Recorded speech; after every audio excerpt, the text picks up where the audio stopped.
સાહેબ કહેવાય છે કે ગીત ગોવિંદ જેને લખ્યું ને, ગીત ગોવિંદ સાહિત્યનું બહુ મોટામાં મોટું પુસ્તક ગીત ગોવિંદ, સાહિત્યનું સર્વોચ્ચ શિખર જેને કહેવાય ગીત ગોવિંદ.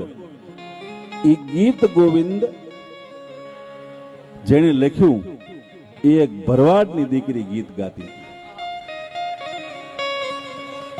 ભરવાડની દીકરી ગીત ગોવિંદ ગાતી હતી અને એમાં એનો નાનો ભાઈ એ ગીત ગોવિંદ એની પાસેથી બેન પાસેથી સાંભળીને એ શીખી ગયો અને ગાયો ચારવા જાય અને ગીત ગોવિંદની શરૂઆત કરે ત્યારે ઠાકર પાછળ પાછળ આંટા મારતો.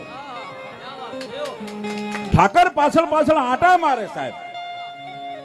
અને એનો મોટામાં મોટો પુરાવો શું કે સવારના પોરની માલપા જગત મંદિરમાં ગુગળી બ્રાહ્મણ ઠાકરના મંદિરમાંથી બોરડીને લાડુ કાઢતા હોય. ઠાકરના વાઘાની માલપા